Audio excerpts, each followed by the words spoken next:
Delhi Lal Qila blast में अब तक 15 लोगों की जान जा चुकी है।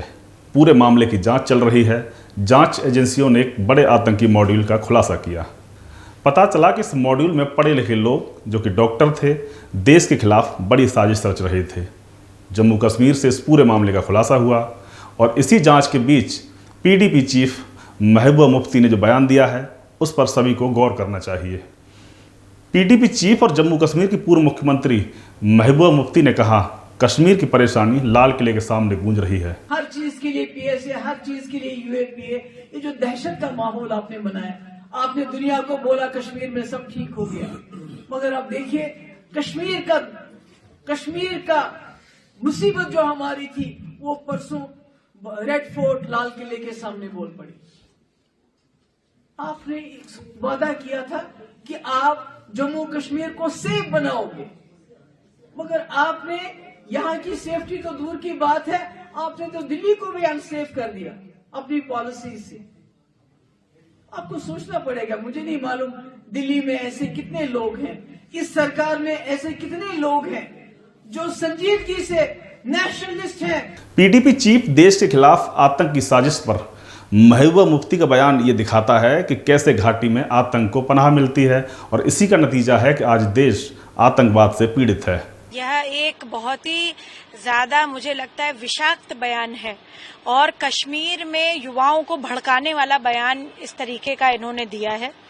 दूसरी बात मैं कहूंगी कि एक नारा लगा था कि तुम कितने अफजल मारोगे, हर घर से अफजल निकलेगा। तो जिस प्रकार से आदरणीय प्रधानमंत्री जी की जीरो टॉलरेंस है टेररिज्म पर, आतंकवाद पर, और आदरणीय एचएम साहब हमारे देश के गृह मंत्री श्री अमित भाई, उन्होंने भी ये कह रखा है साफ तौर पर कि हम किसी प्रकार का आतंकवाद बर्दाश्त नहीं करेंगे। मैं मुफ्ती जी को ये बात हर देशवासी के नाते बोलना चाहती हूँ कि अब भारत जिस घर से अफजल निकलेगा उस घर में हम घुसकर उसको मारेंगे। ये बात वो याद कर लें, जान करके रख लें, और हम किसी प्रकार का आतंकवाद नहीं सहेंगे, नहीं बर्दाश्त करेंगे। क्योंकि हमारे देश के एक बहुत पुराने विचारक रहे चाणक्य, उन्होंने भी कहा कि जब ऐसी शक्तियां हों जो अनर्थ कर रही हों, जो अराजकता फैला रही हों, उनका समूल नाश करना चाहिए। उसी प्रकार से प्रधानमंत्री श्री नरेंद्र मोदी जी ने आतंकवाद, नक्सलवाद को जड़ से समाप्त करने का संकल्प लिया है। दिल्ली में लाल किला मेट्रो स्टेशन के पास 10 नवंबर की शाम कार ब्लास्ट हुआ, जिसमें पुलवामा का रहने वाला डॉक्टर उमर का हाथ था, जिसने खुद को विस्फोट समेत उड़ा दिया था। दिल्ली, हरियाणा, जम्मू कश्मीर और यूपी समेत एनआईए, एनएसजी, ईडी इस व्हाइट कॉलर टेरर मॉड्यूल की जांच कर रही हैं। अब तक इस मॉड्यूल से जुड़े कई डॉक्टरों की गिरफ्तारी हो चुकी है, लेकिन महबूबा मुफ्ती जैसे नेता देश के खिलाफ हो रही साजिश को समर्थन दे रहे हैं। बीजेपी प्रवक्ता शहजाद पूनावाला ने मुफ्ती जैसे नेताओं की मंशा को बड़ी बारीकी से समझाया है। आतंकी बचाओ गैंग फिर से एक बार काम पर। ये वही महबूबा मुफ्ती है जिन्होंने बुरहान वानी और आतंकियों को मासूम बताया था। बार बार इस प्रकार की बातें ये इकोसिस्टम करता है। एक तो डॉक्टर्स ऑफ टेरर हमने देखा है, ये स्पिन डॉक्टर्स ऑफ टेरर है, जिनका पूरा काम केवल इतना है कि अपीजमेंट और तुष्टीकरण के नाम पर आतंकवाद को भी रैशनलाइज, लेजिटिमाइज, मेन स्ट्रीम और जस्टिफाई करना। पर महबूबा मुफ्ती अकेली इसकी दोषी नहीं है। अभी चिदम्बरम जी ने बोला कि सर्कमस्टांसेस से आतंकवादी बन जाते हैं। उनके सर्कमस्टांसेस क्या थे? अबू आजमी ने बोला ये निर्दोष लोग हैं समाजवादी पार्टी से।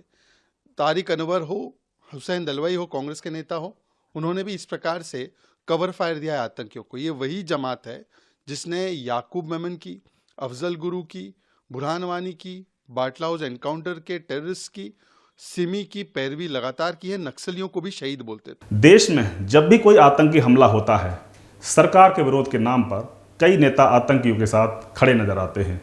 महबूबा मुफ्ती भी नहीं, कांग्रेस नेता पी चिदम्बरम, अखिलेश यादव की समाजवादी पार्टी नेता अबू आजमी आतंकियों की भाषा बोलने लगते हैं। आतंकियों को भटका हुआ नौजवान, सताया हुआ नौजवान बताया जाता है। अब तक की जांच के हवाले से माना जा रहा है कि दिल्ली ब्लास्ट के तार जैश-ए-मोहम्मद से जुड़े हुए बताए जा रहे हैं, जो कि पाकिस्तान समर्थित आतंकी संगठन है। फिर भी आप देखेंगे कि हिंदुस्तान के अंदर बैठे कुछ नेता आतंक को समर्थन कर रहे हैं। दिल्ली ब्लास्ट के बाद आतंकवाद पर कांग्रेस नेता पी चिदम्बरम और पीडीपी नेता महबूबा मुफ्ती को जम्मू कश्मीर के ही एक पुलिस अधिकारी ने पेशेवर जवाब दिया था। कांग्रेस नेता पी चिदम्बरम ने सवाल उठाया था कि आतंकवादी दो तरीके के होते हैं, विदेशों में प्रशिक्षित और देश के भीतर ही पैदा हुए आतंकवादी। हमें खुद से पूछना चाहिए कि ऐसी कौन सी परिस्थितियां हैं जो भारतीय नागरिकों और वो भी पढ़े लिखे लोगों को आतंकवादी बनाने तक धकेल देती हैं। पी चिदम्बरम के ट्वीट पर जम्मू कश्मीर में एसपी प्रणब महाजन ने जवाब दिया।